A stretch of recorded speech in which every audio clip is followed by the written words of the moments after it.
তোমরা মনে করতেছ আমরা কি বলে চট্টগ্রাম দখল করব। আমরাও বলতেছি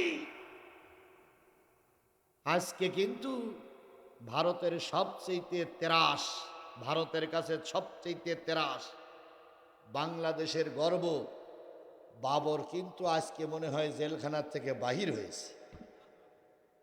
বাহির হয়েছে কি হাইকোর্টেতে মুক্তি হয়েছে, দুই একদিনের ভিতরেই বাহির হবে। ভারত কিন্তু বাঘের চাইতে বাবরের বেশি ভয় পাইত, কারণ বাবর ওই যে সাবেক স্বরাষ্ট্র প্রতিমন্ত্রী বিএনপির আমলের, এ কিন্তু ভারতকে দেখাই দিয়েছিল যে আমি তোমার কাছে মাথা নত করি না, আমি মাথা নত করি আল্লাহর কাছে। আর ভারত বাবরের আর এক উত্তরসূরি আমাদের ডাক্তার ইউনূস, একেও ধন্যবাদ জানাই। তিনিও টার্গেট নিয়েছে দেশের সর্বোচ্চ রক্ষার জন্য, ভারতের কাছে আমরা মাথা নত করব না। এবার আমরা আপনাদের কাছে জিজ্ঞেস করি, ভারত আমাদের দেশ দখল করুক, এটা কি আপনারা চান? জোরে বলেন, এটা কি আপনারা চান? প্রয়োজনে পাশের লাঠি নিয়ে আবার ময়দানে নামবো, প্রয়োজনে মাথায় কাপড়ের কাপড় বাঁধবো, প্রয়োজনে না খেয়ে থাকবো, তবু বাংলাদেশের 1 ইঞ্চি মাটি আমরা ভারতকে দখল করতে দেব না, দেব না, দেব না। কারা কারা রাজি আছে? 2 হাত উঁচু করে আল্লাহরে দেখা।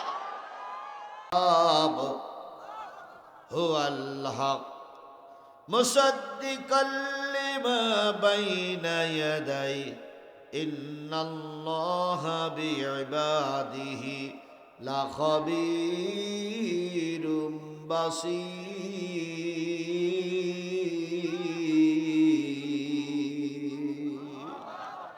ওগো নবী, ওহীর মাধ্যমে আমি বা আমরা যে কিতাব আপনার পরে নাজিল করেছি, এই কিতাবটা সত্য, এই কিতাবের ভিতরে কোনো সন্দেহ নেই। বলুন তো, আল্লাহ পাক নবীর পরে যে কিতাবটা নাজিল করলেন সেই কিতাবটার নাম কি? আর একটু জোরে বলেন, সেই কিতাবটার নাম কি? এই কিতাবটা সত্য না মিথ্যা? এই কিতাবটা সত্য না মিথ্যা? তার জ্বলন্ত প্রমাণ চলে যান, আমাদের মাহবুব ভাই হলো সৌদি প্রবাসী, সৌদি যান, সেখানেও যে সূরা ফাতিহা দিয়ে নামাজ হয়, আমার বাংলাদেশে সেই একই সূরা দিয়ে নামাজ হয়। আমেরিকার মাতৃভাষা হলো ইংরেজি, আমেরিকার বড় মসজিদে চলে যান, সেখানেও কি দিয়ে নামাজ হয়? সূরা ফাতিহা দিয়ে নামাজ হয়। চাইনিজ, তাদের ভাষা হলো চাইনা, চাইনিজে চলে যান, চাইনায় চলে যান, চাইনিজ ভাষা তারা ব্যবহার করে, কিন্তু নামাজ যখন পড়বে তখন একই সূরা ফাতিহা দিয়েই পড়বে। পার্শ্ববর্তী দেশ ভারতে চলে যান, ভারতের ভাষা হলো হিন্দি, অথচ ওরাও যখন নামাজ পড়বে তখন কিন্তু এই সূরা ফাতিহা দিয়েই পড়বে। এরপরে পাকিস্তানে চলে যান, পাকিস্তানের ভাষা কিন্তু উর্দু, ওরা যখন নামাজ পড়বে সূরা ফাতিহা দিয়েই পড়বে। গোটা বিশ্বেই একই কোরআন চালু আছে, কারণ গোটা বিশ্বের কোরআন সব, আরো জোরে বলেন, গোটা বিশ্বের কোরআন সব কি? তার মানে এই কোরআন সব জায়গায় এক। জান্নাতে এই কোরআন চলবে, রোজে মাহশুরে এই কোরআন চলবে, ফেরেশতাদের মুখে এই কোরআন শোনা যাবে, ইমাম সাহেবের মুখে এই কোরআন শোনা যাচ্ছে, বক্তার মুখে এই কোরআন শোনা যাচ্ছে, এই মাদ্রাসায় এই কোরআন পড়ানো হয়। তার মানে এই কোরআনের পক্ষে যারা আছে তারাই আল্লাহর জান্নাতি।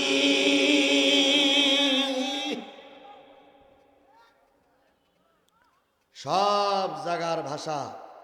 বলুন তো, কবরের ভাষা কি? আরবি। মান রব্বুকা কোন ভাষা? আরবি ভাষা। বেহেশতের ভাষা কি? ফেরেশতাদের ভাষা কি? আমার নবীর ভাষা কি? কিয়ামতের দিন সবাই যখন বলবে, সবার ভাষা হবে আরবি। শুধু আল্লাহ, তোমার আমার ভাষা আরবি নয়, স্বয়ং আমার আল্লাহর ভাষাটাও আরবি। আল্লাহু আকবার বলে।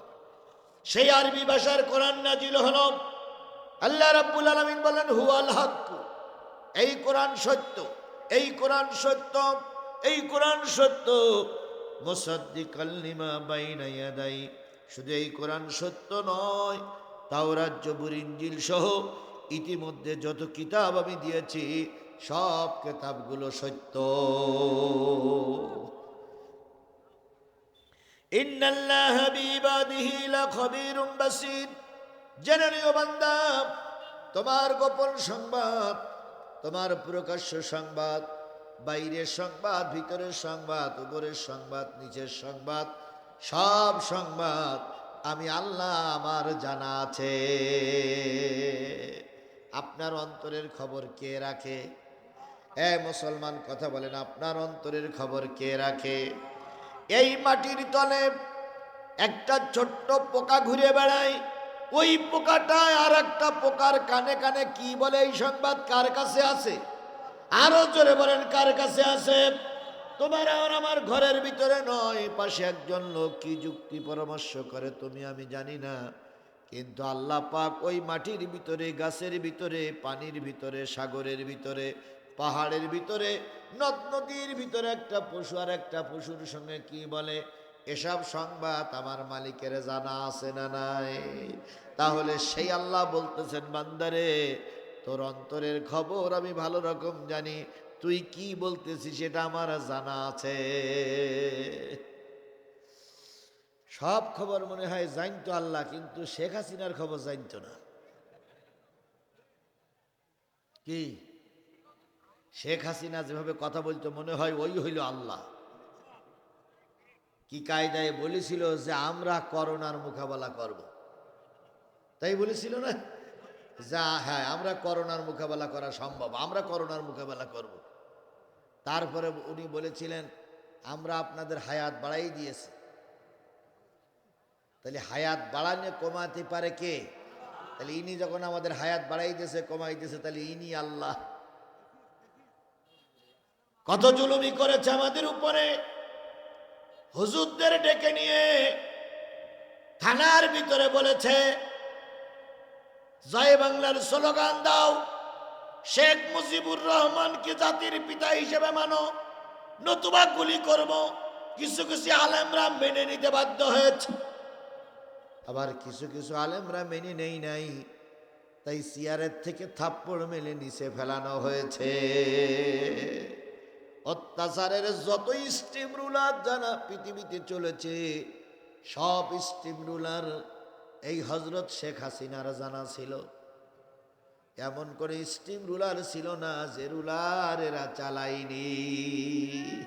আয়না ঘর একটা মানুষকে কত বড় জালেম হতে পারলে, কত বড় নিষ্ঠুর হতে পারলে একটা মানুষকে ধরে নিয়ে গেছে, গালের ভিতরে কাপড় দিয়ে মুখ বেঁধে দিল, হাত পিছন দিক দিয়ে বাঁধা, পা বাঁধা, চোখ বাঁধা, একটা মানুষকে ঘরের ভিতরে রেখে দরজা বন্ধ করে দেওয়া হলো। আয়না ঘরে এমন করে বানানো হলো, ভিতরে চিল্লান দিলেও কোনো মানুষের কানে যাবে না, কোনো আলো নাই, বাতাস নাই, বেঁধে রেখেছে। ওই লোকটি যত সম্ভব চেষ্টা করেছে, পা নাড়িয়েছে, হাত নাড়িয়েছে, মুখ কথা বলতে পারি নাই, কারণ মুখে কাপড় দিয়ে বাঁধা। অবশেষে একদিন দুই দিন পর ওই লোকটা কাজ হয়ে শুয়েছে, না খেতে পেরে, কথা না বলতে পেরে ওভাবেই মারা গেছে। যেভাবেই মারা গেছে তার মাথাটা সেইভাবে আছে, হাত সেইভাবে আছে, পা সেইভাবে আছে। একটা মানুষ কত বড় নিষ্ঠুর হতে পারলে, কত বড় জালেম হতে পারে, কত বড় সীমার হতে পারে, কত বড় নিষ্ঠুর হতে পারে, একটা জীবন্ত মানুষকে কষ্ট দিয়ে মারতে পারে। মানুষ কত নিচে নামতে পারে। আমাদের বাংলাদেশের অবস্থা যা হয়েছে, সিরিয়ার অবস্থা তাই হয়েছে। আবার বাংলাদেশের সাবেক নেতারা যেভাবে পালিয়েছে, সিরিয়ার নেতারা সেভাবেই পালিয়ে গেছে। আল্লাহ রাব্বুল আলামিন বলতেছে, বান্দা যতই বাহাদুরি করো, যতই মাতব্বরি করো, তোমার সব খবর আমার জানা। ইন্নাল্লাহা আলিমুম বিজাতিস সুদূর। অন্তরের খবর কে রাখে? আরো জোরে বলেন, কে রাখে? আমার ভাই মাহবুব, আজকের মাহফিলের সভাপতি, আজকের মাহফিলের বক্তা, আমার ভাই টাকা দিলেন, এরপরে জামা কিনে দিলেন, কোরআন শরীফ কিনে দিলেন, বলুন তো এই লোকগুলোর বাহ্যিক দৃষ্টিতে দেখে আমরা ভালো অথবা মন্দ বুঝতে পারি, কিন্তু অন্তরের খবর কে জানে? অন্তরের খবর সেই আল্লাহ জানে। যে যা করতেছ প্রতিটা খবর আল্লাহর কাছে রেকর্ড হচ্ছে। এই জন্য বান্দা, তোমার সব খবর কার কাছে? আরো জোরে বলেন, সব খবর কার কাছে? এক আয়াত শেষ। সুম্মা আওরাসনাল কিতাব আল্লাযীনা ইসতাফাইনা মিন ইবাদিনা ফামিনহুম যালিমুন লিনাফসিহি ওয়া মিনহুম মুকতাসিদ ওয়া মিনহুম সাবিকুম বিল খায়রাতি বিইজনিল্লাহ। আল্লাহ বলতেছে, অতঃপর এই কিতাবের উত্তরাধিকারী আমি যাদের বানালাম, অর্থাৎ গোটা পৃথিবীতে যারা কালেমাওয়ালা সবাই তো কোরআনের উত্তরাধিকারী। কথা বলেন ঠিক না বেঠিক? আওয়ামী লীগের জন্য কি আলাদা কোনো কিতাব আছে? আওয়ামী লীগ যারা করে তারা মুসলমান হলে তাদের জন্য যে কিতাব, সেই কিতাবের নাম কি? বিএনপি যারা করে তাদের জন্য যে কিতাব, সেই কিতাবের নাম কি? জাতীয় পার্টি জামাত ইসলামের কিতাবের নাম কি? তাহলে সকল মুসলমান কালেমাওয়ালার জন্য কিতাবের নাম কি? কোরআন। মাহবুব ভাইয়ের জন্য যে কোরআন, আমার জন্য সেই কোরআন, মুহতামিমের জন্য সেই কোরআন, প্রিন্সিপালের জন্য সেই কোরআন।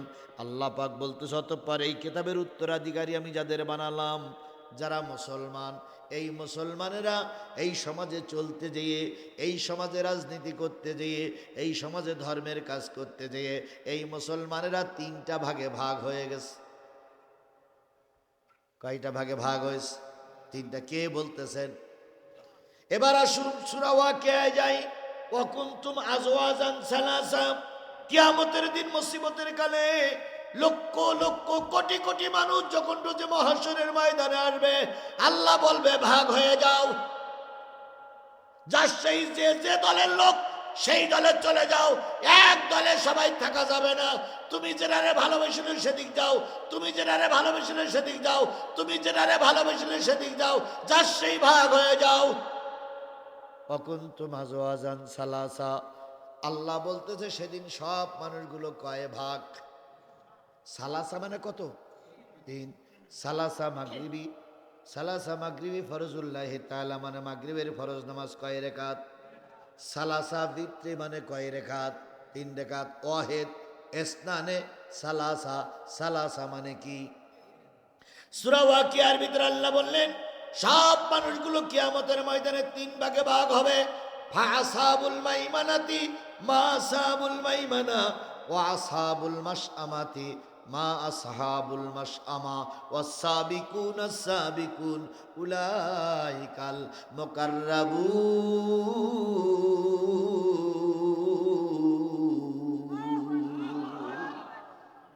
আল্লাহ বলবে কয় দলে ভাগ হও? এক দল যাও আমার ডাইনে, আর এক দল যাও আমার বামে, আর এক দল আমার সামনে। সাহাবী আজমাইনগণ বলেন, ইয়া রাসূলুল্লাহ, ডাইনে বামে সামনে যারা থাকবে তারা কারা? আল্লাহ নবী বললেন, উলাইকাল মুকাররাবুন। আল্লাহর সামনে যারা থাকবে তারা আল্লাহর নিকটতম দলের লোক, তারা হলো সব নবী আর রাসূল। তাহলে আল্লাহর সামনে যারা থাকবে তারা নবী এবং রাসূল। এবার বলুন তো, নবী রাসূলের কোনো হিসাব হবে? কথা বলেন, নবী রাসূলের কোনো হিসাব হবে? বিনা হিসাবে নবী রাসূলগুলো সবাই কোথায় চলে যাবে? এবার আল্লাহ পাক বলবেন একদল বামে চলে যাও। নবী সাহাবীরা জিজ্ঞেস করেন, ইয়া রাসূলুল্লাহ, বাম পাশে থাকবে কারা? আল্লাহ পাকের নবী বললেন, বাম পাশে থাকবে ফেরাউন, বাম পাশে থাকবে নমরুদ, বাম পাশে থাকবে আবু জেহেল, বাম পাশে থাকবে হামান, বাম পাশে থাকবে কারুন, বাম পাশে থাকবে সব কাফেরেরা। তাহলে বিনা হিসাবে একদল জান্নাতে চলে গেল, তারা নবী রাসূল। এবার বলুন তো, ফেরাউন কোথায় যাবে? আরো জোরে বলেন। বিনা হিসাবে একদল কাফেরেরা কোথায় চলে গেল? তাহলে একদল নবী রাসূল বিনা হিসাবে জান্নাতে চলে গেল, আর একদল কাফেরেরা বিনা হিসাবে কোথায় চলে গেল? ডাইনে একটা দল আছে, সেই দলটা হলো কালেমাওয়ালা দল। তাহলে 2 দল চলে গেছে, আছে কয় দল? এক দল। সেই দলের ভিতরে আমরা। কালেমাওয়ালা নবী রাসূল চলে গেছে, কাফেরেরা চলে গেছে, এবার আছে কালেমাওয়ালা। বলুন তো আওয়ামী লীগের ভিতরে কালেমাওয়ালা লোক আছে না নাই? আছে। বিএনপির ভিতরে কালেমাওয়ালা লোক আছে, জাতীয় পার্টির ভিতরে কালেমাওয়ালা লোক আছে, জামাতের ভিতরে কালেমাওয়ালা লোক আছে। এবার আল্লাহ বলবে সব কালেমাওয়ালাগুলো আমার সামনে চলে এসো। সবাই চলে আসলো, আওয়ামী লীগ, বিএনপি, জাতীয় পার্টি, জামাত ইসলাম সহ গোটা বিশ্বের সব কালেমাওয়ালা লোকগুলো আসলো। এখন গোটা বিশ্বে কালেমাওয়ালা লোক কত? 200 কোটি। এখন যদি কিয়ামত হয়, গোটা বিশ্বের প্রথম থেকে শুরু করে এই পর্যন্ত সব কালেমাওয়ালা লোকগুলো আল্লাহর সামনে। এবার আল্লাহ পাক বলতেছে আসো এক দল। আল্লাহ রাব্বুল আলামিন বলতেছে এই কিতাবওয়ালা মানুষগুলো যারা কালেমার পরে বিশ্বাসী, যারা আল্লাহর পরে বিশ্বাসী, এই লোকগুলোরে আল্লাহ পাক আবার 3টা ভাগে ভাগ করবে। আবার কয়টা? তাহলে প্রথম ছিল কয় ভাগ? তার ভিতরে এক দল গেছে কোথায়? জান্নাতে। আর এক দল গেছে কোথায়? এইবার সব মিলে সামনে, আল্লাহর সামনে এবার একটা দল। এরা সব কি ওয়ালা? এই মুসলমান কথা বলেন, এরা সব কি ওয়ালা? লা ইলাহা ইল্লাল্লাহ মুসা কালিমুল্লাহ, লা ইলাহা ইল্লাল্লাহ ঈসা রূহুল্লাহ, লা ইলাহা ইল্লাল্লাহ দাউদ নবিউল্লাহ, লা ইলাহা ইল্লাল্লাহ মুহাম্মাদুর। সব কালেমাওয়ালা লোকগুলো সামনে। আল্লাহ বলবে এবার এই কালেমাওয়ালা লোকগুলোর ভিতরে তোমরা 3 ভাগ হও। সেই 3 ভাগ কারা? এটাই আমার আজকের আলোচনার বিষয়। আল্লাহ বলতেছেন কিতাবাল্লাযীনা ইসতাফাইনা মিন ইবাদিনা, আমার যারা গোলাম, আমার যারা কালেমার পরে বিশ্বাস করেছো, তারা আমার সামনে থাকো, সামনে থাকবে।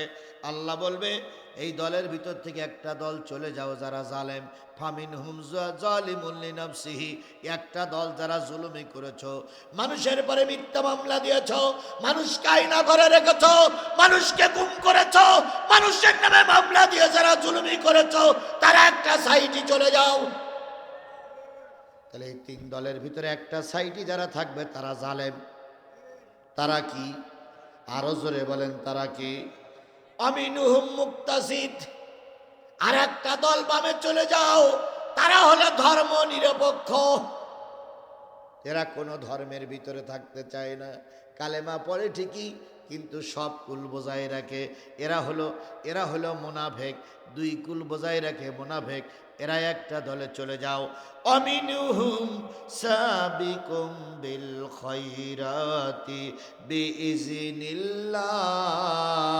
আর একটা দল আমার সামনে এসো, যারা অনেক জুলুম অত্যাচার করার পরেও আল্লাহর কোরআন রসুলের হাদিস থেকে দূরে সরে যাওনি, এই দলটা আমার সামনে চলে এসো। তাহলে কালেমাওয়ালারা কয় ভাগ হলো? একটা জালেম, আর একটা মুনাফিক, আর একটা খাঁটি মুসলমান। এবার আমরা এখানে যারা আছি, এই 3টে দলের লোক আমাদের ভিতরে আছে না নাই? 3টা দলের লোক আমাদের ভিতরে আছে। আমাদের ভিতরে কাফের নেই, আবার আমাদের ভিতরে নবী রসুল নেই, কিন্তু মুনাফিক, জালেম, আবার খাঁটি মুসলমান। আল্লাহ বলবে 3 গ্রুপ হয়ে যাও। খাঁটি মুসলমান যারা আল্লাহর বিবেচনায়, তাদেরকে আল্লাহ পাক মাফ করে দিলেন। এবার বিচারের আওতাধীন আসবে মুনাফিক আর জালেম। বিচারের আওতাধীন আসবে মুনাফিক আর। আপনি কি মুনাফিক হতে চান? আপনি কি জালেম হতে চান? তাহলে আপনাকে আমাকে কোরআনের পক্ষের লোক হতে হবে। বলুন তো, জালেমের যারা জুলুমি করে এরা কাফের না মুসলমান? মুসলমানের ভিতরেই জালেম। এবার আসুন, হযরত হুসাইন রাদিয়াল্লাহু তাআলা আনহুর সঙ্গে একজন লোকের সঙ্গে টক্কর বেঁধেছিল, মারামারি বেঁধেছিল, রক্তক্ষয়ী যুদ্ধ হয়েছিল। সেই ব্যক্তির নাম কি? ইয়াজিদ। ইয়াজিদ কাফের না মুসলমান? সবাই উত্তর দেবেন। ইয়াজিদ কাফের না মুসলমান? আরেকটু জোরে বলেন, ইয়াজিদ কাফের না মুসলমান? আমাদের দেশের শেখ হাসিনা নামে একজন জালেম ছিল। এই জালেম মুসলমান না কাফের? মুসলমান। কারণ ইনি নামাজ পড়তেন, ইনি সৌদি আরবে হজ করতেন, এনার বাড়ি নাকি যায় নামাজ পাওয়া গিয়েছিল কিনা আমি জানি না, কিন্তু মাথায় পট্টি পরতেন, কালেমার তালকিন দিতেন, লা ইলাহা ইল্লাল্লাহ মুহাম্মাদুর রাসূলুল্লাহ কালেমা পড়েছেন। তারপরে ঈদের দিন কোলাকুলি করতেন, ঈদের দিন মানুষকে দাওয়াত করে খাওয়াতেন। তাহলে ইনি মুসলমান, কিন্তু এই মুসলমান হলো জালেম মুসলমান। কথা বলেন ঠিক না বেঠিক? এ মুসলমান ছিল কিন্তু এটা জালেম মুসলমান। এই জন্য আল্লাহ পাক বলতেছে মুসলমানেরা কয় ভাগ? জালেম মুসলমান, মুনাফিক মুসলমান, খাঁটি মুসলমান। ইয়াজিদ মুসলমান ছিল কিন্তু কি মুসলমান? জালেম মুসলমান। হুসাইন মুসলমান ছিল কি মুসলমান? খাঁটি মুসলমান। আজও ইয়াজিদ নামক মুসলমান আছে, হুসাইনের অনুসারী মুসলমানও আছে। বলুন তো, ইয়াজিদের মুখে দাড়ি ছিল না ছিল না? ইয়াজিদের মাথায় টুপি ছিল কি ছিল না? ইয়াজিদ কি হজ করিনি? ইয়াজিদ হজ করেছে। ইয়াজিদ মসজিদের ইমাম ছিল, ইয়াজিদের মুখে দাড়ি ছিল, ইয়াজিদের মাথায় টুপি ছিল, ইয়াজিদের গায়ে জব্বা ছিল। ইয়াজিদ ছিল একজন মুসলমান, কিন্তু ইয়াজিদ জালেম মুসলমান। আর হোসাইনের মাথায় টুপি ছিল, হোসাইনের মুখে দাড়ি ছিল, হোসাইনের গায়ে জুব্বা ছিল। হোসাইন ছিল একজন মুসলমান, তিনি হলেন একনিষ্ঠ কোরআনওয়ালা মুসলমান। আজকে আমার সমাজে তিন শ্রেণীর মানুষ দেখা যায়, জালেম, মুনাফিক আর খাঁটি মুসলমান। হোসাইন রাদিয়াল্লাহু তাআলা আনহুর সঙ্গে ইয়াজিদের দ্বন্দ্ব, ইয়াজিদের দ্বন্দ্ব, হোসাইনের দ্বন্দ্ব। কোন নারী সংগঠিত ব্যাপারে, কোন নারীকে পাওয়ার আশায় দুইজনের সঙ্গে মারামারি, কোন দেশ দখল করা না দখল করা নিয়ে মারামারি। তাহলে মারামারি কি নিয়ে? একটা জিনিস নিয়ে, সেটা হচ্ছে ইয়াজিদ বলেছিল, হোসাইন তুমি একজন হুজুর, তুমি কোরআন শরীফ নিয়ে মসজিদে থাকো, আর আমি ইয়াজিদ, রাষ্ট্রের দায়িত্ব আমার হাতেই থাক। হোসাইন রাদিয়াল্লাহু তাআলা আনহু বলেছিলেন, রাষ্ট্রে যে কোরআন থাকবে, মসজিদে সেই কোরআনই থাকবে। মসজিদে যে কোরআন থাকবে, রাষ্ট্রেও সেই কোরআন থাকবে। এইটা যদি মেনে নিতেন, তাহলে আর দ্বন্দ্ব হতো। আমরা সবাই জানি স্বাধীনতার স্থপতি হচ্ছে মরহুম প্রেসিডেন্ট মুজিবুর রহমান। আর হলো স্বাধীনতার ঘোষক হচ্ছেন শহীদ প্রেসিডেন্ট জিয়াউর রহমান। শহীদ প্রেসিডেন্ট জিয়াউর রহমান ঘোষক হোক আর স্বাধীনতার স্থপতি জিয়া হোক, যদি দুই দল দুটোই মেনে নিয়ে শান্তি শৃঙ্খলা বজায় রেখে দেশ গড়ার তালে মনোনিবেশ হতো, আমার দেশের এই ভরাডুবি ডুবত না। কিন্তু কেউ কারো মেনে নেয় না, যার কারণে যা হওয়ার তা হয়েই গেল, যা হওয়ার তা হয়েই গেল। এতদিন মুজিবারের লোকেরা সে জিয়ার লোকদের মেরিছে, এখন আবার জিয়ার লোকেরা মুজিবারের লোকদেরই মারবে, সাইজ করবে। মনে করতেছেন কিছু করবে না, এখন চুপ করে আছে, শুধু ভোট হলি হয়।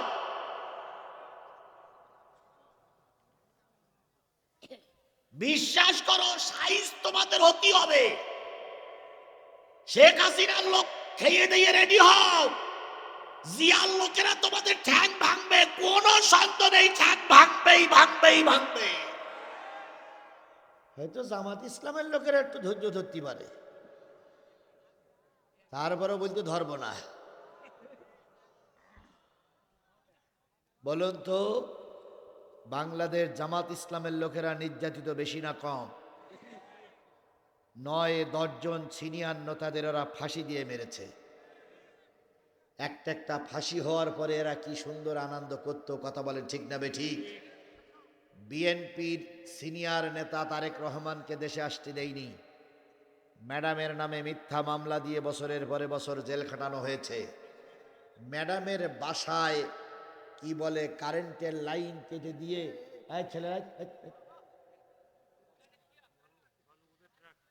হ্যাঁ, বালু বোঝাই ট্রাক দিয়ে কারেন্টের লাইনে তার কেটে দিয়ে অন্ধ করে তাকে রেখে দেওয়া হয়েছিল। কথা বলেন ঠিক না বেঠিক? এগুলো কি বিএনপির লোকেরা ভুলে গেছে?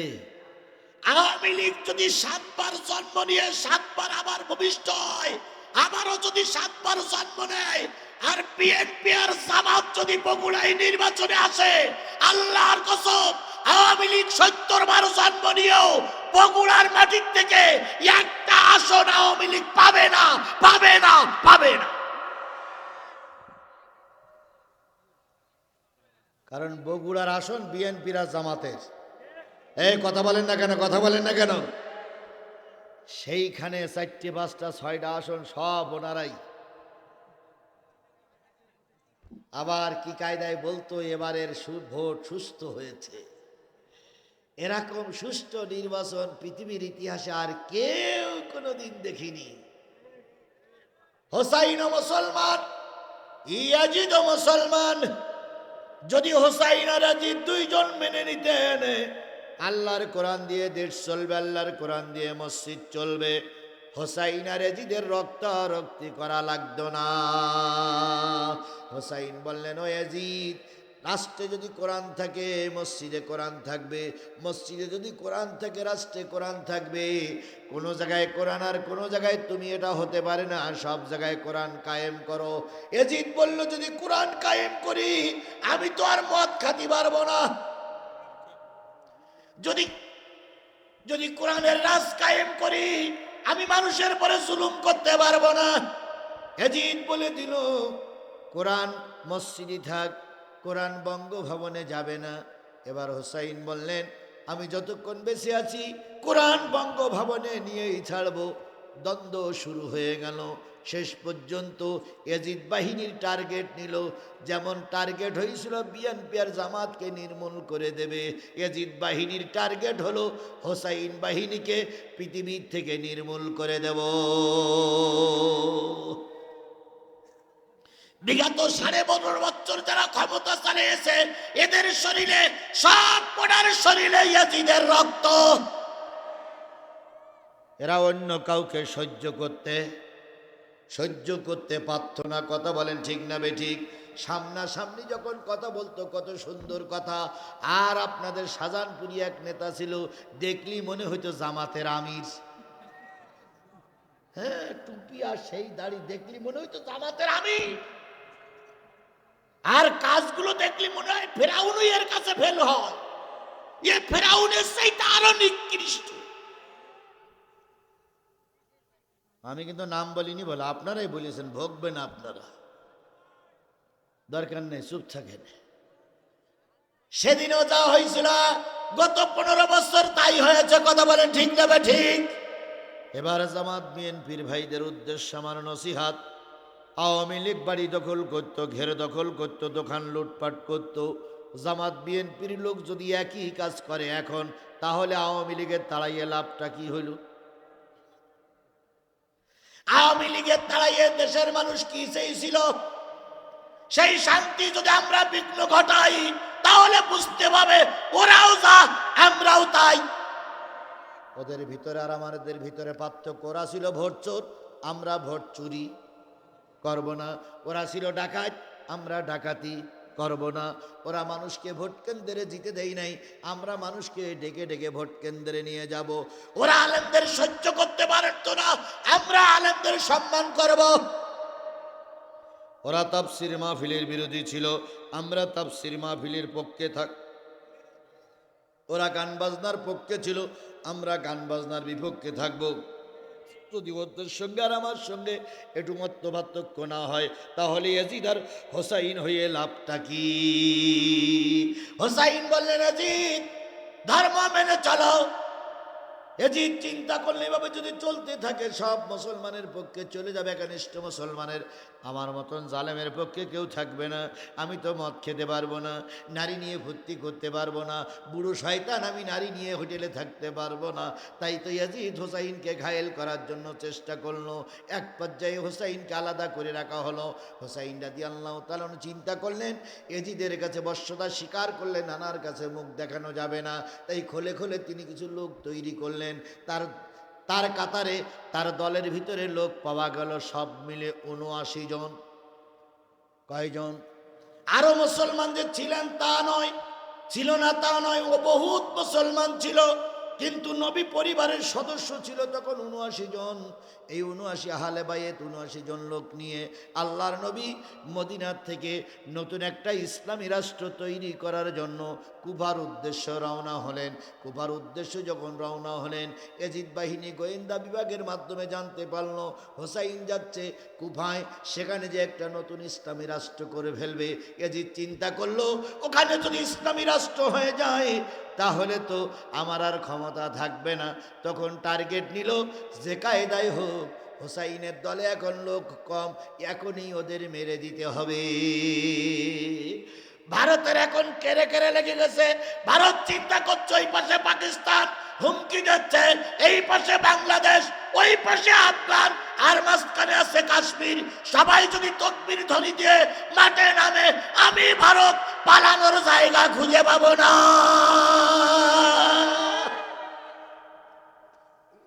এই যারা এখন ভারত চাচ্ছে বাংলাদেশের চট্টগ্রাম দখল করবে। বাংলাদেশের কি দখল করবে? আর আমরা আঙুল ছুড়ব, আমরা আঙুল ছুড়ব। আল্লামা সাঈদীর যতগুলো কথা, সবগুলো কথা সত্য হয়েছে না হয়নি? আল্লামা সাঈদী বলেছিলেন, আমাদের বড় অত্যাচার করে না, আমরা 12 কোটি আছি গাছের গোড়ায়, গোড়া ধরি নাড়া দেব, আগাবাদীরা মামুর বাড়ি যেই পড়বা কিয়ামতের আগে আর আসতে পারবে না। আল্লামা সাঈদীর সেই ভবিষ্যৎ একটা ভবিষ্যৎবাণী দিয়ে গেছেন। যেদিন বাবরি মসজিদ ভাঙা হয়েছিল তার 2 দিন পরে ঢাকার একটা সমাবেশে দাঁড়িয়ে তিনি বলেছিলেন, চট্টগ্রামের সমাবেশে দাঁড়িয়ে বলেছিলেন, ভারত তুমি বাবরি মসজিদ ভাঙনি, পৃথিবীর 200 কোটি মানুষের হৃদয় ভেঙে খান খান করেছ। 200 কোটি মুসলমানের হৃদয়ে আঘাত লেগেছে। আজকে যেমন বাবরি মসজিদের ইটগুলো ভেঙে টুকরা টুকরা হচ্ছে, আমি কোরআন নিয়ে শপথ করে বলছি, ভারত তুমি একদিন বাবরি মসজিদের মতন টুকরা টুকরা হয়ে যাবে। তোমার পৃথিবীর ইতিহাসে তোমার একক নাম থাকবে না, তোমার ওই দেশটা ভেঙে টুকরা টুকরা হয়ে যাবে।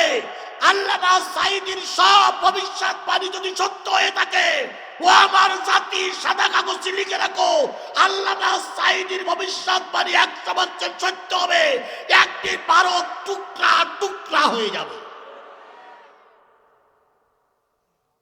এ কথা কি শুধু নবীর ভবিষ্যৎবাণী? আল্লাহ রসুল বলে গেছেন, কি গাজায় হিন্দ, কি যুদ্ধ? গাজাতুল হিন্দ বলে একটা যুদ্ধ হবে। সেই যুদ্ধে কাফের ভারতের সঙ্গে মুসলমানদের লড়াই হবে, অনেক মুসলমান মারা যাবে, সর্বশেষে মুসলমানরাই বিজয় অর্জন করবে। তাহলে রসুলের ভবিষ্যৎবাণী আর আল্লামা সাঈদীর ভবিষ্যৎবাণী এক হয়েছে কিনা? হয়নি। সুতরাং টেনশন করার কোনো কারণ নেই, চিন্তার কোনো কারণ নেই। ভারত তোমরা মনে করতেছ আমরা কি বলে চট্টগ্রাম দখল করব, আমরাও বলতেছি আজকে কিন্তু ভারতের সবচেয়ে তেরাস, ভারতের কাছে সবচেয়ে তেরাস, বাংলাদেশের গর্ব বাবর কিন্তু আজকে মনে হয় জেলখানার থেকে বাহির হয়েছে। বাহির হয়েছে কি হাইকোর্টেতে মুক্তি হয়েছে, 2-1 দিনের ভিতরেই বাহির হবে। ভারত কিন্তু বাঘের চাইতে বাবরের বেশি ভয় পাইত, কারণ বাবর ওই যে সাবেক স্বরাষ্ট্র প্রতিমন্ত্রী বিএনপির আমলের, এ কিন্তু ভারতকে দেখাই দিয়েছিল যে আমি তোমার কাছে মাথা নত করি না, আমি মাথা নত করি আল্লাহর কাছে। আর ভারত বাবরের আর এক উত্তরসূরি আমাদের ডাক্তার ইউনূস, একেও ধন্যবাদ জানাই। তিনিও টার্গেট নিয়েছে দেশের সর্বোচ্চ রক্ষার জন্য, ভারতের কাছে আমরা মাথা নত করব না। এবার আমরা আপনাদের কাছে জিজ্ঞেস করি, ভারত আমাদের দেশ দখল করুক, এটা কি আপনারা চান? জোরে বলেন, এটা কি আপনারা চান? প্রয়োজনে বাঁশের লাঠি নিয়ে আবার ময়দানে নামবো, প্রয়োজনে মাথায় কাপড়ের কাপড় বাঁধবো, প্রয়োজনে না খেয়ে থাকবো, তবু বাংলাদেশের 1 ইঞ্চি মাটি আমরা ভারতকে দখল করতে দেব না, দেব না, দেব না। কারা কারা রাজি আছে? 2 হাত উঁচু করে আল্লাহরে দেখা।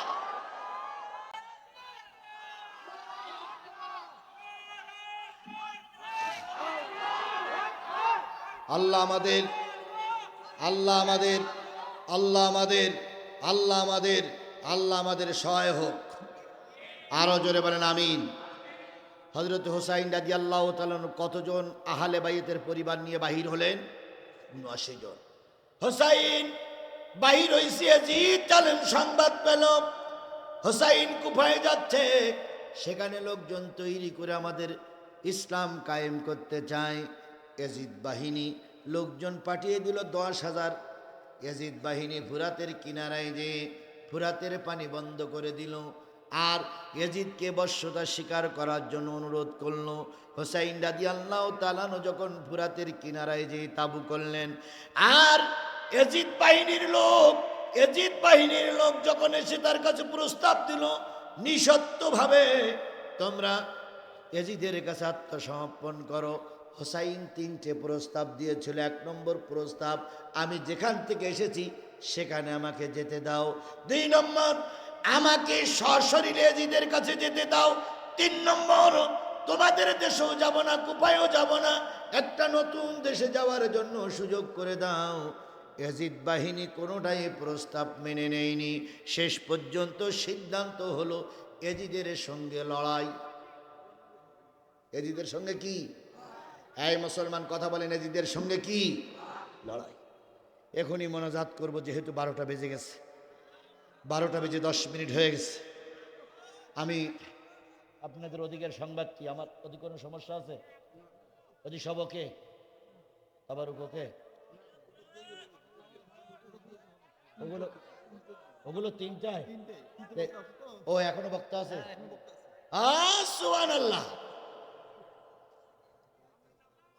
আচ্ছা ঠিক আছে, আমি ওদিকে যাচ্ছি না, সে ওনাদের ব্যাপার, কিন্তু আমি আমার আলোচনাটা শেষ করতে আর 10টা মিনিট দেবেন না?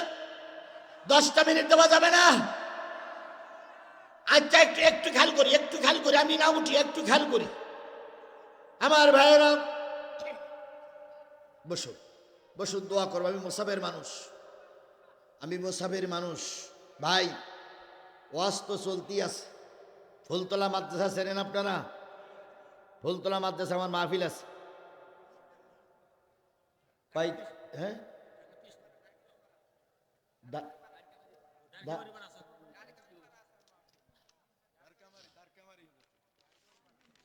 এইটা কি দ্বারকামারি? এই খেয়াল করে আমার ওয়াজ কিন্তু আমি শেষ করবো আজকে। ইবতেদায়ী সাজাপুর, দারিকামারি পাড়া, মাজিরা বাইপাস রোড সংলগ্ন ইবতেদায়ী মাদ্রাসার উন্নতি কল্পে 1 ও 2 জানুয়ারি তাফসিরুল কোরআন মাহফিল। তাহলে 1 ও 2 প্রথম দিন থাকবে মোস্তফা ফয়সাল পারভেজ। আর হলো বক্তা কই? প্রধান বক্তা প্রথম দিন আমার নাম আছে। আর দ্বিতীয় দিন থাকবে অধ্যাপক মতিউর রহমান চুয়াডাঙ্গা। তাহলে 1 জানুয়ারি আমি থাকবো ইনশাল্লাহ। দ্বিতীয় দিন আমার বস, আমার গুরু ওই মতিউর রহমান, ওই যে এক হিন্দুদের পূজায় যেয়ে আধা ঘন্টা ধরে শ্লোক বলিল না, আধা ঘন্টা ধরে হিন্দুদের শ্লোক বলিল, যে স্যার ওই স্যার। দরকার নেই। তাহলে আমি কয় জানুয়ারি থাকবো? 1 জানুয়ারি। সকলকে দিনে দাওয়াত চলে। আমার ভাইয়েরা, হুসাইন রাদিয়াল্লাহু তাআলা এদের সামনে মোকাবেলা করছে ইয়াজিদ বাহিনী কয় হাজার? 10,000। আর হুসাইন বাহিনী কয় হাজার? মাত্র 79 জন লোক। এক পর্যায়ে মুখোমুখি হয়ে গেল। বীর মুসলমানেরা ময়দানে জীবন দিতে শুরু করলো। জীবন দিতে 37 জন মানুষের কবর হয়ে গেল। সব শেষে হযরতে হুসাইন রাদিয়াল্লাহু তাআলা আনহু ওই ইয়াজিদ বাহিনীর মোকাবেলা করার জন্য, জালেমদের মোকাবেলা করার জন্য ময়দানে নেমেছে। হুসাইন রাদিয়াল্লাহু তাআলার পেটে খাবার নাই, পরনে কাপড় ভালো না। এবার যখন পরিবারের মহিলাদের কাছ থেকে বিদায় নিয়ে যখন ময়দানে গেলেন, ময়দানে যাওয়ার পর হুসাইন রাদিয়াল্লাহু তাআলা ছোট্ট একটা বাচ্চা নিয়ে ফুরাতের কিনারায় গেলেন। ফুরাতের কিনারায় যে হাঁটু পর্যন্ত পানির ভিতরে নেমে এবার হোসাইন রাদিয়াল্লাহু তাআলা আনহু ওই বাচ্চাটার পানির জন্য ইয়াজিদ বাহিনীর কাছে কাকুতি মিনতি করে বলতেছে, ও ইয়াজিদ বাহিনী, আমার ছোট্ট বাচ্চাটার একটু পানি খেতে দাও। সেদিন ওরা পানি খেতে দেয়নি, বিনিময়ে তীর দিয়ে হোসাইনের উঁচু করা সন্তানটারে ওরা দ্বিখণ্ডিত করে দিয়েছিল। বুক ভরা রক্ত নিয়ে হোসাইন কাফেলায় ফিরে আসলেন, বাচ্চাটারে নিজে হাতে কবর দিলেন। তারপরে গেলেন ফোরাতের কিনারায়, তিনি হাঁটু পর্যন্ত পানিতে নামলেন, দুই আঁচল ভরে পানি তুললেন, পানিটা মুখের কাছে নিয়ে খাবেন, তখন দেখতেছে তার পরিবারের রক্তের গন্ধ এখানে পাওয়া যাচ্ছে, তাই তিনি পানি খাইলেন না, তিনি ফিরে আসলেন। এবার যখন ফুরাতের কিনারায় যখন নদীর চরে বসে গেলেন, কাফে ওই জালেমেরা তখন ওই পার থেকে পার হয়ে এসে হোসাইনকে কতল করে ফেললো। হোসাইনকে যখন শহীদ করে ফেললো, হোসাইন রাদিয়াল্লাহু তাআলা আনহুর কাল্লা আলাদা হয়ে গেল, বডি আলাদা হয়ে গেল। বডিটা রাস্তার পরে রেখে রাস্তার পরে রেখে কাপড়গুলো খুলে ফেললো। ওই কাপড়ের উপর দিয়ে ইয়াজিদ বাহিনী ছুটতে শুরু করলো। ঘোড়ার খুরের আঘাতে বিভিন্ন জায়গায় ছড়াই ছিল থাকলো হুসাইনের লাশ। এরপরে ইয়াজিদ বাহিনীর লোকেরা আনন্দ করতে করতে কাল্লাটা নিয়ে চলে গেল, মাথা নিয়ে চলে গেল। কিছু মুসলমান দূর থেকে ছুটে এসে হুসাইনকে এক জায়গায় করে কবর দিয়েছিল। ও আমার জাতি, সেদিন হুসাইনকে যারা মেরেছিল তারা মুসলমান না কাফের? জোরে বলেন, তারা মুসলমান না কাফের? আজকেও যারা ইসলামী আন্দোলনের নেতা কর্মীদের মারতেছে, এরাও দাবি করে আমরা মুসলমান, কিন্তু ইয়াজিদ নামক মুসলমান যেমন হোসাইন নামক মুসলমানের সহ্য করতে পারেনি, আজকেও ইয়াজিদের উত্তরসূরিরা হোসাইনদেরকে সহ্য করতে পারে না। এবার আমি আপনাদের কোরআন শরীফ দিয়ে শপথ নিতে চাই, আপনারা ইয়াজিদের পক্ষে না হোসাইনের পক্ষে? জোরে বলেন, ইয়াজিদের পক্ষে না হোসাইনের পক্ষে? হোসাইনের পক্ষে থাকতে গেলে পরীক্ষা দেওয়া লাগবে না লাগবে না? হোসেনের পক্ষে থাকতে গেলে জেল খাটা লাগবে কি লাগবে না? হোসাইনের পক্ষে থাকতে গেলে রক্ত দেওয়া লাগবে কি লাগবে না? তারপরেও যদি হোসাইনের পক্ষে থেকে যান, মৃত্যুর পরে কোটি কোটি মানুষ আপনার জন্য দোয়া করবে। আমরা কোটি কোটি মানুষের দোয়া নিয়েই জান্নাতে যেতে চাই, তবু ইয়াজিদের পক্ষে আমরা থাকব। জোরে বলেন থাকব, আরো জোরে বলেন থাকব। তাহলে মৃত্যুর আগ পর্যন্ত থাকতে হবে কিসের পক্ষে? কোরআনের পক্ষে, হোসাইনের পক্ষে। আল্লাহ পাক আমাদের সবাইকে মৃত্যুর আগ পর্যন্ত হোসাইনের পক্ষের লোক হিসাবে কবুল করুক। আর একটু জোরে বলেন আমিন, আরো জোরে বলেন আমিন, আরো জোরে বলেন আমিন। বন্ধুগণ, আমি বুঝেছিলাম, আমি মনে করেছিলাম যে এই মাহফিলের পরে, আমার বক্তৃতার পরে হয়তো কিছু তাবারক বিতরণ হবে, কিন্তু কর্তৃপক্ষ এখনও রান্নাবাড়া ঠিক করতে পারেননি। এই জন্য ওনাদের টার্গেট হচ্ছে এরপরে আরও বক্তা আছে, সেই বক্তাদের দিয়ে ওয়াজ করে আপনাদের যেন কষ্ট না হয়, এই জন্য আপনাদের খাওয়ার ব্যবস্থা করবে। শেষ মোনাজাত পর্যন্ত আল্লাহ কবুল করুক। আসুন আমরা একটু মোনাজাত করি, যেহেতু আমার হাতে অনেক লোক টাকা দিয়েছে, আমি মুসাফির, আমি মাজলুম। শাহিনা নামক এক মহিলা 500 টাকা দিয়েছে। সূরা ফাতিহা পড়ি সবাই, বিসমিল্লাহির রহমানির রহিম।